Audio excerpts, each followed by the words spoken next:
भगवान राम की नगरी अयोध्या नगरी, जहाँ पर रामलला की मूर्ति भव्य रूप से विराजमान की जाएगी और भारतवर्ष के कोने कोने में अमर शांति, प्रेम, सौहार्द और अध्यात्म का एक नया अध्याय शुरू होने जा रहा है।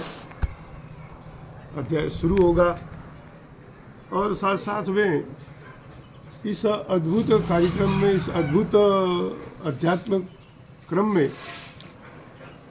सभी को जुड़ना चाहिए, सभी को जुड़ना ही है और अपना गौरव समझ करके, अपनी संस्कृति समझ करके, अपना कर्तव्य समझ करके इसमें सबको भाग लेना है।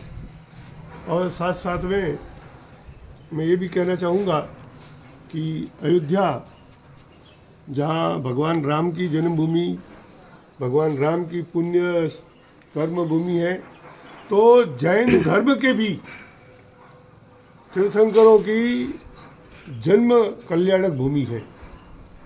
आदिनाथ भगवान जो जैन धर्म के प्रथम तीर्थंकर हुए, जैन धर्म के प्रथम तीर्थंकर आदिनाथ भगवान, जिनको ऋषभदेव भगवान कहते हैं, ऋषभदेव भगवान की भी जन्मभूमि अयोध्या ही है। और ऐसे और अनेक जैन तीर्थंकरों की, और मैं ये बताऊं कि आपको उत्तर प्रदेश के अनेक क्षेत्रों में, अनेक जो शहर है आज भी, उन जगहों में जैन धर्म के तीर्थंकरों की जन्मभूमि, उनकी कल्याण भूमि, उनकी आराधना तपोमय भूमि का सर्वश्रेष्ठ भूमि कहलाते हैं उत्तर प्रदेश। और उसी उत्तर प्रदेश में ये अयोध्या नगरी, जहाँ पर आज तो पूरे हिंदुस्तान में और जितने भारतीय संस्कृति को मानने वाले हैं, जिनको भी भारतीय संस्कृति से जिनको राग है, भारतीय संस्कृति से जिनको लगाव है, वो सभी श्रद्धालुगण के रोम रोम में रामलला की विराजमान होने की प्रतीक्षा है। और जैसे ही 22 जनवरी को भगवान राम अपने मूल स्थान पर जब गादी आसीन हो जाएंगे, अपने सिंहासन पर गादी आसीन हो जाएंगे, उसके बाद में तो भारत की छटा ही अलग हो जाएगी। भारत का रूप स्वरूप, भारत का जो है ना प्रकृति और प्रगति दोनों अपने आप में ऐसा हो जाएगा कि साक्षात अभी जानेंगे राम जी का ही राज्य चल रहा है, जिसको कहते हैं राम राज्य। तो राम राज्य वाला वातावरण इसी अपने देश में जीवंत हो जाएगा फिर एक बार वापस।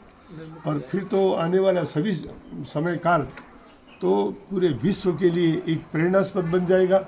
ऐसे हमारे ये भारतीय संस्कृति का और हमारे देश की अनूठा से अनूठा, अद्भुत से अद्भुत प्रसंग वातावरण बस जल्दी बन रहा है। और निश्चय है, तय है कि ऐसा होगा ही, क्योंकि जहाँ राम जाते हैं वहाँ काम ही काम होते हैं।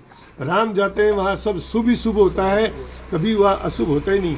राम का मतलब ही ऐसा ही है कि राम में जहाँ राष्ट्र बसता है, राम के पहला अक्षर रा है, तो राम में राष्ट्र समाहित हो जाता है, और म में तो फिर सब मंगल ही मंगल होता है। तो राम जहाँ बसे वहाँ राष्ट्र का उद्धार, राम जहाँ बसे वहाँ मंगल का कार्यक्रम, और अपन मंगल ही चाहते हैं। सर्वे भवन्तु सुखिनः सर्वे सन्तु निरामया, ये जो हमारी संस्कृति का जो उद्घोष है, ये उद्घोष ही हमारे जीवन के लिए बहुत बड़ा लाभकारी होगा। तो सबको जुड़ना चाहिए, सबको उसमें मन से, पूरे भावों से और तन मन धन से इस विचरण, इस स्थिति इसमें जो है ना जुड़ करके लाभ लेना चाहिए। और हम तो ये कहते हैं कि शुभ काम करने में कभी पाँव पीछे रखने नहीं चाहिए।